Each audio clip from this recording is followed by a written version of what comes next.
اور جی ہاں، یہ پیپلز پارٹی بہت سارے مد و جزر سے گزری ہے.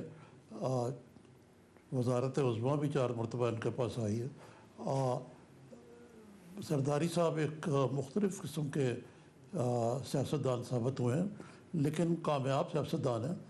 بھٹو صاحب نے جو بنیاد رکھی تھی پارٹی کی، وہ تو بالکل ایک مختلف فلینک تھا. روٹی کپڑا مکان اور غریب آدمی کو شعور دینا.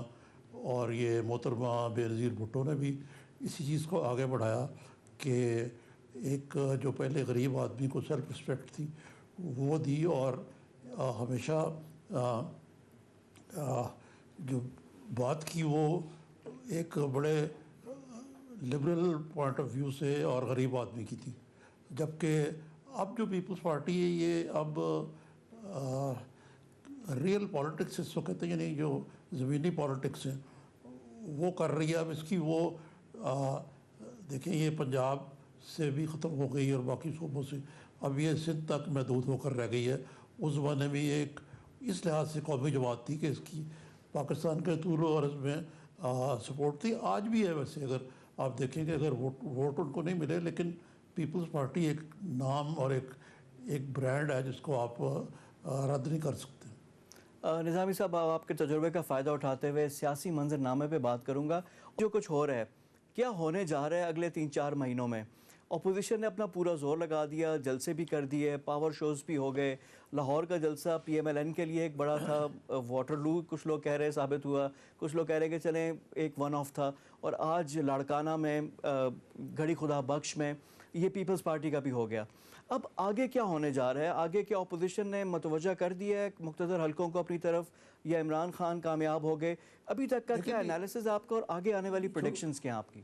دیکھیں، جو گڑی خدا بخش یہ اس طرح کا شو ہے، اس لحاظ سے یہ منفرد ہے کہ اس میں باقی پارٹیز کے بھی لوگ ہیں. ادروائز یہ پیورلی پیپلز پارٹی کا ایک اوکیزن ہوتا ہے. اس پہ میں نے بھی کئی دفعہ شرکت کی ہے. اس میں یہ فرق ہے. تو یہ کوئی اس طرح کا، یہ کوئی ایسی چیز نہیں ہے جو کوئی شو آف اسٹرینتھ کے لیے تھی. جہاں تک لاہور کا واٹرلو کہتے ہیں، اس بارے میں میرے خیال سے شو اتنا برا نہیں تھا جتنا کہ اس کو PTI کی پروپیگنڈا مشین نے اس کو ثابت کرنے کی کوشش کی. شو امپریسو تھا. اب یہ تو نہیں ہو سکتا کہ 11-6 لاکھ کے ہر دفعہ جلسے ہوں، وہ اپنی جگہ پہ. لیکن جو سیاسی منظرنامہ ہے اس میں یہ بات خاصی قابل غور ہے کہ مولانا ان کو اکٹھے بھی کر لیا، یہاں تک لے بھی ہے. آپ جو آگے کا رستہ ہے وہ کچھ ذرا کٹھن نظر آ رہا ہے.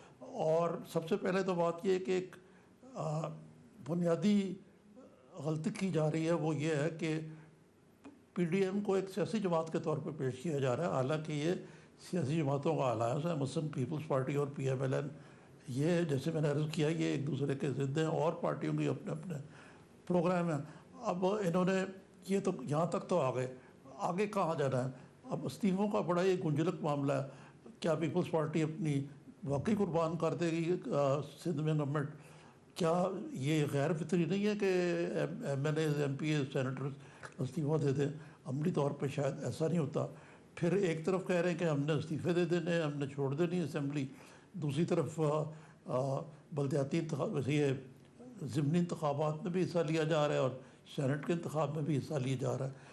تو اگر سیاسی منظرنامہ جو آپ نے پوچھا، میرے نزدیک پوچھیں، تو میرے خیال سے عمران خان صاحب نے ایک غلطی نہیں کی جو کہ یہ باقی جماعتیں خاص طور پہ میاں نواز شریف نے کی، کہ انہوں نے اس ہاتھ کو نہیں ڈسا جس نے ان کو فیڈ کیا. یعنی مثلاً یہ ہے کہ عمران خان کو لانے والے جو ہیں، عمران خان نے یہ اپنی سیاست میں آرمی کے ساتھ کنفرنٹیشن جو ہے وہ قطر نہیں رکھی. اور یہی میرے خیال سے جب تک وہ اس فارمولے پہ عمل کرتے رہیں گے.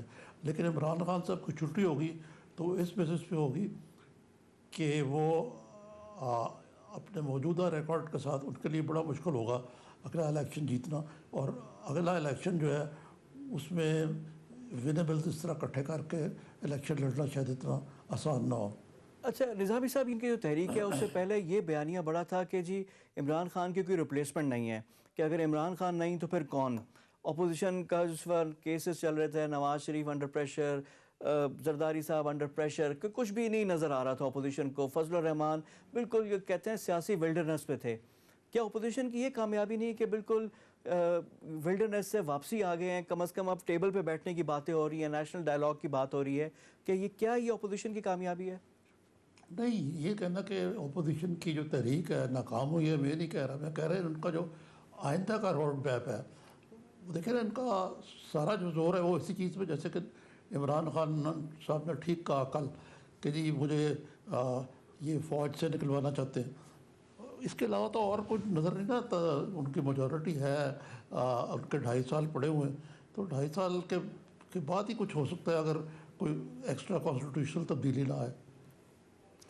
اس کے کتنے چانسز ہیں؟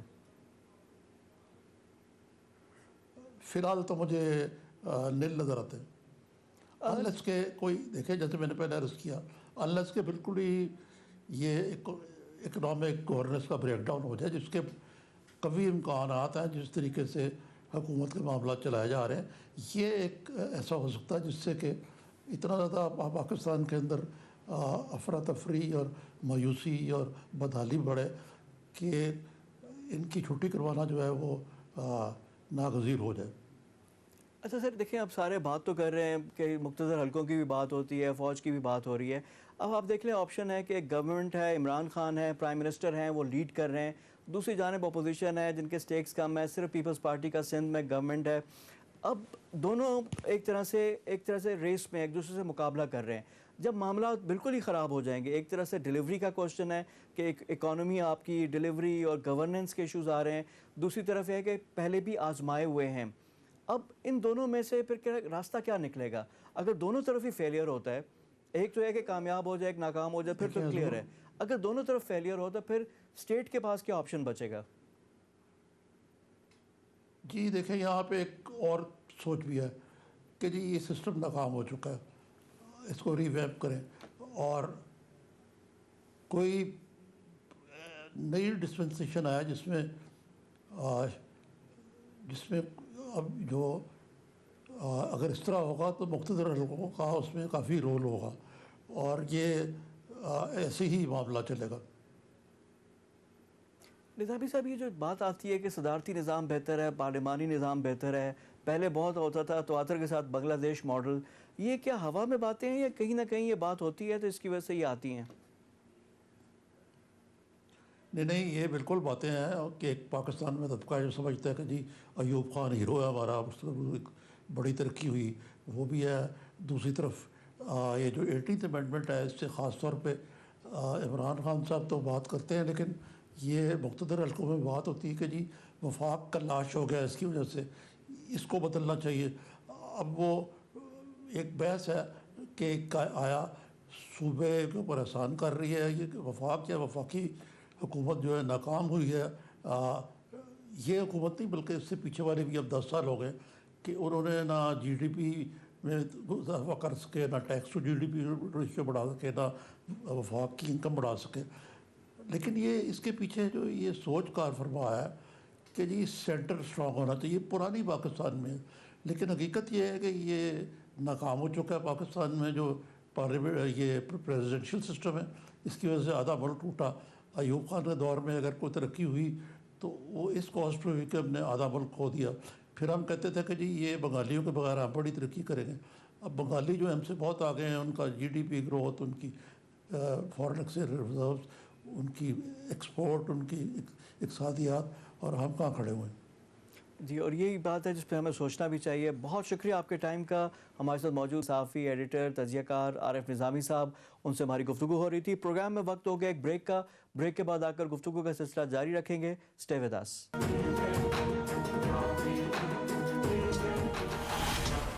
میرے ساتھ موجود ہے air vice marshal retire Shahzad Chaudhry صاحب، ان سے ہم گفتگو کریں گے.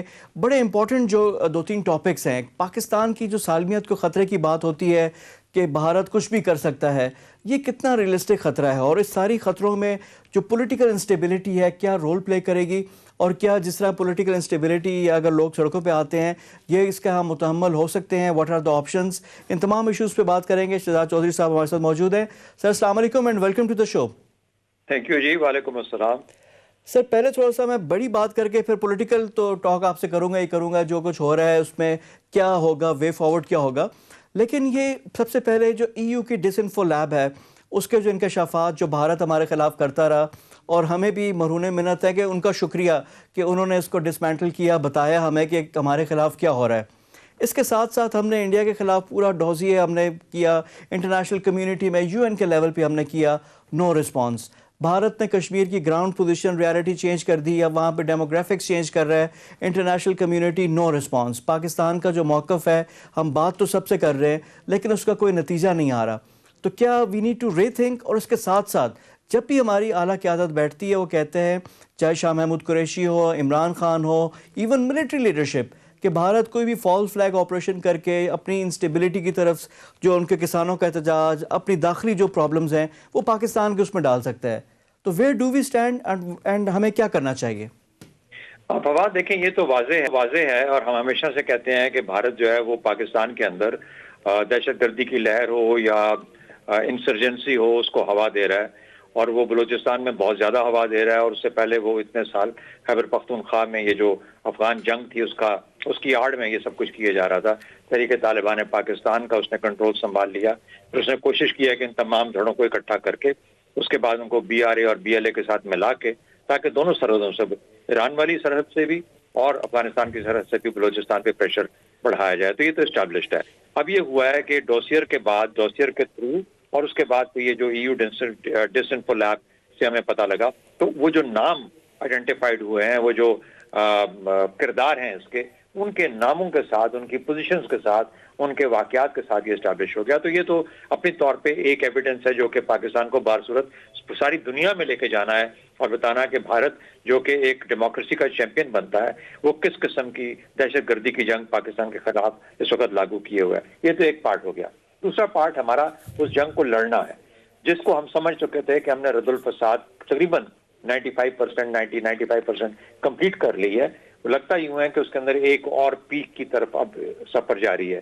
اب آپ نے دیکھا ہرنائی میں جو آج ہوا، 7 لوگوں نے اپنی شہادتیں دیں، ایک چوکی پہ حملہ ہوا. اس کے بعد آپ نے دیکھا پچھلے چند دنوں کے اندر ایک بازار میں اس کو کلیئر کیا گیا بلوچستان کے اندر. بلوچستان میں گاہے بگاہے ہمارے سیکیورٹی فورسز پہ حملے ہو رہے ہیں. تو ایک طرح سے بلوچستان یہ ساری چیز کا سینٹر آف گریوٹی بنتا جا رہا ہے اس ساری جنگ کا. وہیں سے سی پیک کا بھی شروعات ہے.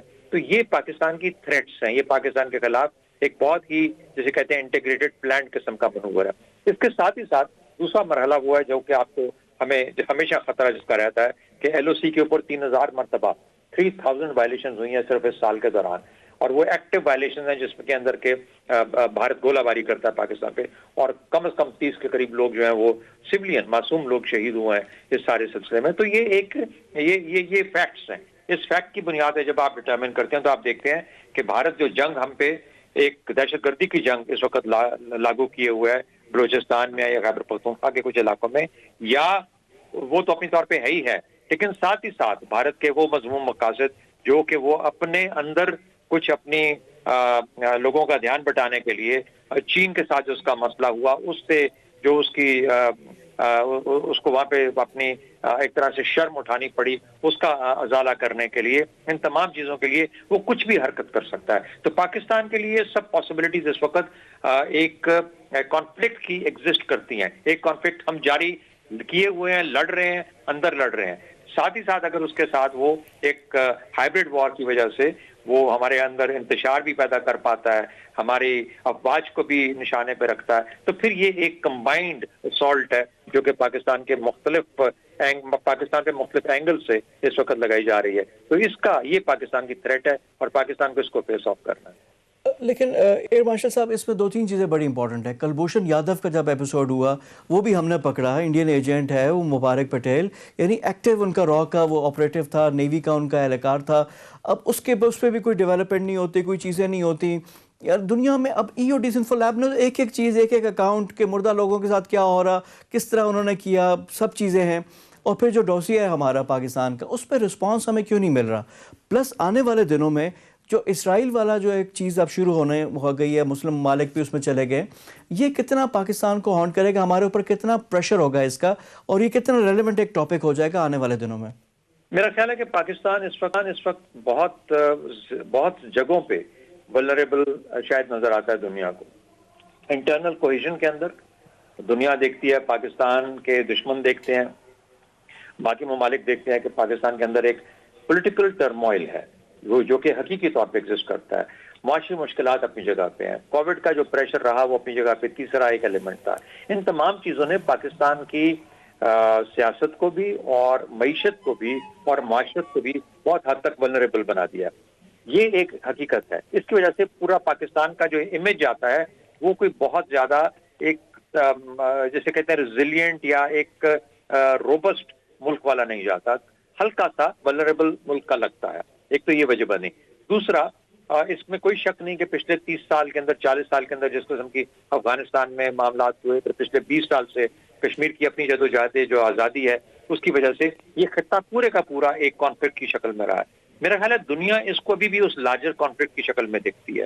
وہ ابھی تک پاکستان اور انڈیا کو ڈائریکٹلی بائی لیٹرل ایک کنفرنٹیشن کے اندر اس وقت دیکھ نہیں پا رہی. ایک تو یہ وجہ ہے, اور دوسری وجہ آف کورس لوگ کہتے ہیں کہ بھارت بڑا ملک ہے, اس کے مفادات اس وقت بڑے ویسٹرن کنٹریز کے ساتھ ایک جیسے ہیں, ملتے ہیں, یا انہوں نے اپنی سروسز ان کو دی ہیں چین کے خلاف, تو یہ ساری باتیں. تیسرا, سی پیک کی سینسٹیوٹی بہت زیادہ ہے ویسٹرن کنٹریز کے اندر. جس طریقے سے چین کا اثر رسوخ ہمارے یہاں بہت زیادہ ہے, وہ ان کو نہیں بھاتا اور وہ چاہتے ہیں کہ پاکستان اسے دور ہو. تو ان تمام پھر پاکستان کے قرضے اور یہ سب کچھ ملا کے ایسی وجہ ہے وہ سمجھتے ہیں کہ پاکستان پہ اس وقت زور دیا جا سکتا ہے, اور زور دینے کے بعد اگر وہ کسی طریقے سے سی پیک کو سلو کروا لیتے ہیں یا چین سے پاکستان کی دوری تھوڑی سی اختیار کر لیتے ہیں, تو یہ وہ معاملات ہیں جو کہ وہ اپنے اسٹریٹجک انٹرسٹ میں ان کو دیکھتے ہیں. ان تمام چیزوں کو جو ہمارے خطے کے ملک ہیں, بھارت مثال کے طور پہ, اس کو اس میں اپنا فائدہ نظر آتا ہے کہ اگر چین سے پاکستان تھوڑا دور ہوتا ہے تو پاکستان اس قسم کی مضبوطی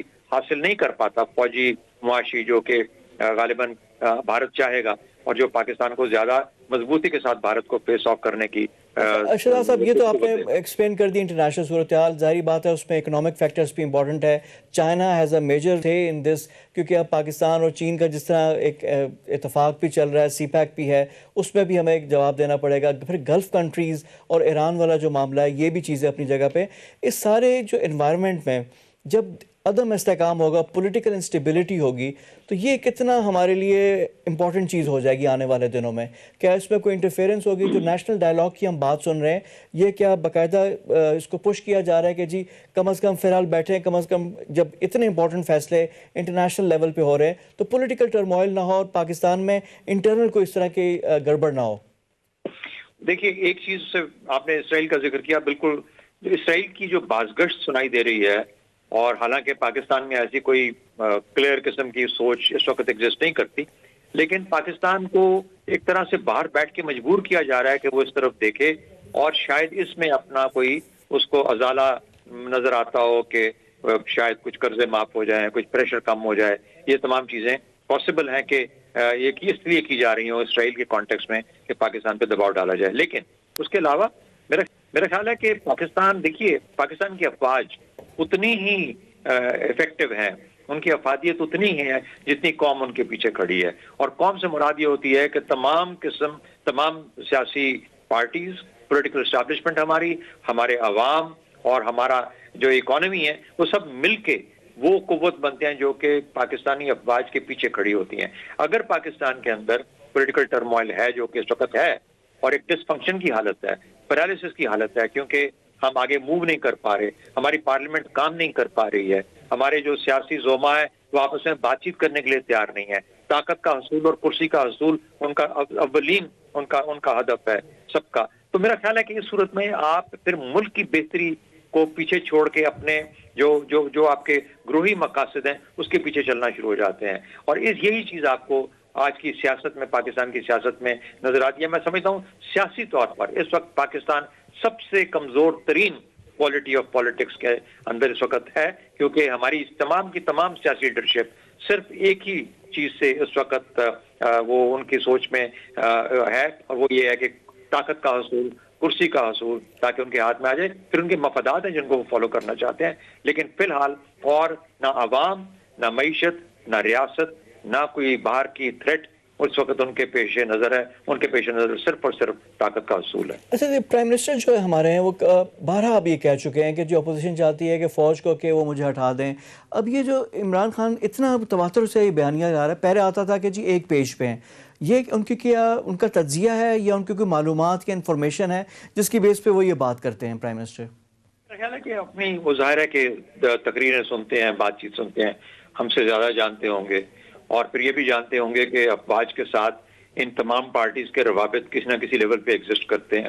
وہ یہ بھی جانتے ہوں گے کہ جب یہ افواج کے ساتھ ملتے ہیں، فوج کے ساتھ، تو یہ کس قسم کی گفتگو کرتے ہیں. اور وہ یہ بھی جانتے ہیں کہ عمران خان یا پی ٹی آئی کی حکومت کی جو پرفارمنس ہے پچھلے 2.5 سال کی، وہ کوئی ایسی بھی نہیں ہے کہ جس کے اوپر کوئی انگلی نہ اٹھا سکے. تو یہ جب تمام کمزوریاں ایگزسٹ کرتی ہیں، اور ابھی تک تاریخی طور پر سب کا خیال، اور ہماری پولیٹیکل اسٹیبلشمنٹ کا، ہماری جو سیاسی پارٹیز ہیں، ان کا خیال کہ یہ کہ اگر کوئی یہاں پہ موو، دیکھیے نا، اگر عمران خان کو ہٹانا مقصود ہے، میں تمام باتیں ہم اپوزیشن کی مان لیتے ہیں کہ اس پی ٹی آئی نے وہ کام نہیں کیا، عمران خان نے لیڈرشپ کے طور پہ وہ پرفارمنس نہیں دی، تو پھر اس کا تو واحد بڑا آسان علاج ہے کہ آپ پارلیمنٹ میں جائیں اور پارلیمنٹ میں ان کو ووٹ آف نو کانفیڈنس کر کے ہٹا دیں، ختم کر دیں. ان کے پاس نمبرز نہیں ہے نا اے وی ایم صاحب، وہ پھر ان کے پاس جب نمبرز نہیں کر نہیں سکتے، اسی وجہ سے وہ کبھی استعفوں کی بات کرتے ہیں، اسٹریٹ پریشر کی بات کرتے ہیں کہ اتنا ہو جائے، اتحادی ان کو چھوڑ دیں تاکہ کہیں نہ کہیں سے کوئی چیز ہو جائے. لیکن اتحادی کہتے ہیں کہ وہ عمران خان کی اس پہ تو نہیں ہے، وہ کسی اور کے کہنے پہ ہیں، تو جس کے کہنے پہ ہیں ان کو متوجہ کرنا چاہ رہے ہیں تاکہ وہ ان کی طرف بات چیت ہو اور پھر یہ چیزیں اپنے مقاصد حاصل کریں.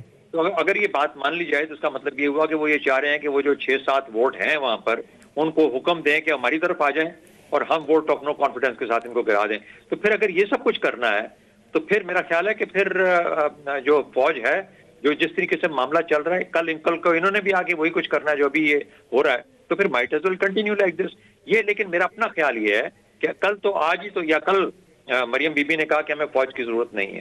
فوج کی ضرورت اب اس لیے نہیں ہے کیونکہ فوج نے ان کی کوئی سنی نہیں، اور فوج نے وہ کام نہیں کیا جو کہ ان کا خیال ہے کہ فوج کرتی رہی ہے، کہ کبھی کیو کو کہہ دیا، کبھی کسی کو کہہ دیا کہ اچھا ہٹ جاؤ، عمران خان سے ہٹ جاؤ. نہیں، میرا نہیں خیال. میرا خیال ہے عمران خان کو 5 سال دینے چاہیے. یہ وہ لوگ ہیں جو کہتے ہیں کہ 5 سال وقت پورا ہونا چاہیے تاکہ ڈیموکریسی کو اور جمہوریت کو کنٹینیوٹی ملے. تو جو آپ نے 2.5 سال، اب اس 2.5 سال کی کیا افادیت ہے، کیا اہمیت ہے ان کے نظر میں، اس کا ہمیں کھوج لگانا چاہیے کہ اور 2.5 سال انتظار کیوں نہیں کر سکتے. کیا وجہ ہے کہ وہ ابھی ہی چاہتے ہیں کہ ابھی حکومت بدل جائے، ابھی ہی ہمارے ہاتھ میں آ جائے. تھوڑا انتظار کر لیں. اگر یہی پی ٹی آئی اور یہی عمران خان رہا تو 2.5 سال کے بعد تو بالکل اس کا صفحہ چٹ ہو جائے گا. تو پھر تو صرف یا پی پی پی رہ جائے گی یا پی ایم ایل این رہ جائے گی طاقت کے حصول کے لیے. تو کیا وجہ ہے کہ اس میں بھی بڑے سوال آتے ہیں کہ پیپلز پارٹی نے تو they had played their cards اپنے بہت اچھے کھیلے ہیں، انہوں نے اپنے آپ کو ریلیونٹ کر دیا. باقی سندھ گورنمنٹ میں وہ بیٹھے ہوئے ہیں، اب ان سے بات چیت ہے. جو نواز شریف کا سخت بیانیہ تھا، جو انہوں نے بات کی جس کو اینٹی اسٹیٹ بھی کہا جا رہا تھا، جہاں پہ وہ نام لے رہے تھے، تو پیپلز پارٹی نے اس سے بھی کیا. پھر گلگت بلتستان میں اپنی اہمیت بنائی، ایک مین اپوزیشن جماعت کے طور پر وہاں پہ بھی آ گئے. تو وہ تو نیٹ بینیفیشریز ہیں. جو لوزرز ہیں وہ اس میں جو سامنے آ رہے ہیں بظاہر، وہ مولانا فضل الرحمان، ان کی اپنی پارٹی میں شکست و ریخت شروع ہو گئی ہے. پی ایم ایل این میں شہباز شریف سے بات اور نیشنل ڈائیلاگ والا پیغام تھا، ادھر گیا. تو Maryam and Maulana they are not getting anything. تو اس پہ ظاہری بات ہے بے چینی تو ہوگی. جی آئی ایگری ود یو. اسی لیے ان کے اندر ڈیسپریشن بہت زیادہ ہے. لیکن سب سے امپورٹنٹ چیز نوٹ کرنے کی ہے کہ فوج اب سیاست میں اپنا کردار ادا نہیں کرے گی. اگر آپ نے رستہ ڈھونڈنا ہے تو آپ آپس میں بیٹھیں، اپنے آپ کو فلیکسیبل کریں. وہ عمران خان کے لیے بھی ہے، وہ مریم نواز کے لیے بھی ہے. سر اپوزیشن یہ نہیں مان رہی تھی نا. اپوزیشن کہہ رہی تھی جب ان کی تحریک شروع ہونے سے پہلے، وہ کہہ رہے تھے کہ ہم سے تو کوئی بات ہی نہیں، ہم تو ریلیونٹ ہو رہے تھے، اور سب کچھ ایک پیج والی بات روز ہوتی تھی کہ ایک پیج. اس پہ ادھر اپوزیشن گھبرا گئی تھی. دیکھیے فوج جو ہوتی ہے وہ ہر وقت ایک پیج پہ ہوتی ہے حکومت وقت کے ساتھ. انلیس حکومت وقت اس کے ساتھ حرکتیں کرنا نہ شروع کر دے اور دشمن کی فوج نہ سمجھنا شروع کر دے. اگر وہ دشمن کی فوج نہیں سمجھیں گے، اپنے آرمی کمانڈرز اور ملٹری کمانڈرز کے خلاف کوئی اور سازشیں نہیں کریں گے، اور اس قسم کی بات نہیں کریں گے جہاں پر اپنی افواج کو ملائن کیا جا سکے، تو میرا خیال ہے فوج تو ہمیشہ آئین کے نیچے رہتے ہوئے جو حکومت وقت ہوتی ہے اس کے تابع ہوتی ہے اور اس کا کام کرتی ہے اور اس کے حکم کے مطابق چلتی ہے۔ اچھا سر، اینڈ پہ میں ایک دوبارہ آپ سے وہی بات کروں گا جیسے شروع کیا کہ جب اتنے امپورٹنٹ آپ نے فیصلے کرنے ہیں کہ آپ نے چین کو بھی دیکھنا ہے، امریکہ کو بھی دیکھنا ہے، عرب ممالک کو بھی دیکھنا ہے، ایران کی بھی بات کرنی ہے، اسرائیل کا سوال آ رہا ہے، بھارت موجود ہے، تو اسی طرح چلتا رہے گا کام، انہی سے بات ہوتی رہے گی اور لوکل بھی کیونکہ آپ نے ہینڈل کرنا ہے، تو یہی یا سسٹم میں کوئی تبدیلی بھی آ سکتی ہے تمام انٹرنیشنل چیلنجز کے درپیش؟ نہیں بالکل، میرا خیال ہے کسی قسم کی تبدیلی جس کی طرف آپ کا اشارہ ہے اس طرح کی کوئی تبدیلی نہیں آئے گی۔ میرا خیال ہے کہ ایسے ہی چلیں گے۔ البتہ جو مجھے جس چیز کا خدشہ رہتا ہے وہ یہ رہتا ہے کہ ہماری ملٹری لیڈرشپ اس وقت اس کی جو اٹینشن ہے وہ ڈیوائیڈڈ نہ ہو، کیونکہ اس وقت جس قسم کا چیلنج بلوچستان بنتا جا رہا ہے اور جس قسم کا چیلنج ہمارے ایل او سی کے اوپر اور ہمارے انڈیا کے ساتھ معاملات کے اندر ہے، وہ اٹینشن 99% وہاں پہ ہونا چاہیے۔ یہ لوگ اس ملک کو، اس ریاست کو اور اس نظام کو خراب کریں گے۔ نظام سے مراد فوج اسسٹڈ عمران خان نہیں ہے، میں اپنی مکمل سیاسی نظام کی بات کر رہا ہوں۔ تو اس لیے فوج کو اپنا مشن 100% سامنے رکھنا چاہیے، اور اگر کوئی انٹرنل جو ڈسٹربنس اور ڈی اسٹیبلائزیشن آتی ہے اس کے لیے تھوڑی بہت جو ایفرٹ اگر وہ کر سکتے ہیں، کرنا چاہتے ہیں، وہ کرنی چاہیے۔ میرا خیال ہے فوج سب کی ہے، ان میں اس کے اندر اپوزیشن بھی شامل ہے، البتہ اپوزیشن کو بھی چاہیے کہ اس فوج کو ٹرسٹ کریں اور اس کے ساتھ اپنے جو اس کا کام ہے اس کو وہ کام کرنے دیں۔ ٹھیک ہے شہزاد صاحب، اس میں افغانستان والا معاملہ بھی ہے، وہ بھی بالکل حل کے قریب پہنچ چکا ہے۔ پاکستان کے لیے پرامن افغانستان بہت ہے، لیکن لوگوں کو انصاف ملنا چاہیے، لوگوں کو جو ڈیولپمنٹ ہے اس کے ثمرات ملنے چاہیے، ہر چیز ان کو ڈور سٹیپ پہ ملنا چاہیے۔ اور جو جمہوریت کی ہم بات کرتے ہیں، ڈیموکریسی ہیز ٹو ڈیلیور۔ اب اس میں یہ ہے کہ اب بلدیاتی انتخابات نہیں ہو رہے، اب یہ بھی ایک بہت بڑی ناکامی ہے کہ آپ کے ڈور سٹیپ پہ آپ کو سولوشن ملتا ہے، اور جو آپ کے جو الیکٹڈ ریپرزینٹیٹیو ہیں عوام کی بات کریں، عوام کے ایشوز کی بات کریں، قانون سازی کریں، یہ بھی چیز انتہائی اہم ہے فیوچر کے لیے، مستقبل کے لیے۔ اگریڈ، اس سے بڑھ کے الیکٹورل ایک ایسا نظام لے کے آئیں جس پہ کہ آپ کو فوج کے اوپر فال بیک نہ کرنا پڑے، آپ کو یقین ہو کہ جو ہارا ہے، جو جیتا ہے وہ جیتا ہے، جو ہارا ہے وہ ہارا ہے۔ سب سے پہلے تو اس قسم کا نظام لے کے آئیں۔ اگر آپ کو نیب سے مسائل ہیں تو نیب کے اندر اس قسم کا کام کریں کہ جمہوریت کی جو ریلیونس ہے، جو اس کی کریڈیبلٹی ہے وہ بھی قائم رہے، اور احتساب کا نظام بھی ساتھ ساتھ چلتا رہے، اور اس کو اس طرح استعمال نہ کیا جا سکے جس طرح کے خدشات آپ کو ایگزسٹ کرتے ہیں۔ اس میں بھی چینجز لے کے آئیے۔ 18ویں ترمیم نے اگر کوئی مسائل کھڑے کیے ہیں اس کو بھی ریویو کیجئے، اور ساتھ ہی ساتھ یہ جو معاملات ہیں لوکل گورنمنٹس کے ہیں، ڈیلیوری ایٹ جس at local at grass root level وہ ہیں، ان کو دیکھیے۔ نہیں ہے تو یقین مانیے کہ یہ لوگ زیادہ دیر انتظار نہیں کریں گے۔ لوگوں کا میرے خیال میں پیمانہ یہ عمران خان کے خلاف لبریز نہیں ہوا، یہ ان لوگوں کے خلاف بھی لبریز ہوا ہے جو کہ بہت ساری اپنے ایسٹس باہر کی دنیا میں بنا کے بیٹھے ہوئے، اس وقت وہاں بیٹھے ہوئے ہیں۔ اور میں صرف پی ایم ایل این کی بات نہیں کر رہا، یہ سب کے سب لوگ، یہ ایک مختلف کیٹیگری کے لوگ ہیں، یہ ہمارے اوپر حکومتیں کرتے ہیں، یہ آپس میں میل جول کر کے میل ملاپ کے ساتھ انہوں نے جسے کہتے ہیں کہ ایلیٹس کا کیپچر ہے یہ ملک۔ یہ عوام اس طریقے سے زیادہ دیر نہیں چلیں گے، اور میرا خیال ہے کہ یہ ہماری یہ جو ابھی نئی آئی ہے کیا فوج جو لیڈرشپ کی ہے، ان کو سمجھنا چاہیے کہ ہمارے والدین نے غلطیاں کی ہیں اور ہمیں اپنے آپ کو درست کرنا ہے۔ ہماری سوچ کیا ہے، ہماری پولیٹیکل تھنکنگ کیا ہے۔ جب تک یہ اپنی آئیڈیلزم کو سامنے نہیں لے کے آئیں گے، پولیٹیکل سوچ کو کلیریفائی کرسٹلائز نہیں کریں گے، کوئی کریڈیبلٹی ان کی اسٹیبلش نہیں ہوگی۔ میرا خیال ہے یہ پرانی گیم کھیل رہے ہیں، اور پرانی گیم کے اندر ہمیشہ یہی چلتا رہے گا کہ جس کے پاس طاقت زیادہ ہے وہ پھر مینوپولیٹ کر لیتا ہے ان چیزوں کو۔ تو میرا خیال ہے کہ اس سے بچنے کی ضرورت ہے۔ باقی تمام دیکھیے، پی ٹی آئی اگر فیل کرتی ہے ان چیزوں کے اوپر تو یو ول سی کہ پی ٹی آئی بھی اس پہ سفر کرے گی اگلے الیکشنز کے اندر۔ تو پی ٹی آئی بھی اس کی اتنی ہی اس کی گلٹی ہے جو کہ باقی گورنمنٹس ہیں جو ابھی تک گزری۔ جی شہزاد چودھری صاحب، بہت شکریہ آپ کے ٹائم کا۔ ہمیں جوائن کیا تھا شہزاد چودھری صاحب نے، سینئر تجزیہ کار بھی ہیں، ان سے ہماری گفتگو ہو رہی تھی، ایئر مارشل شہزاد چودھری۔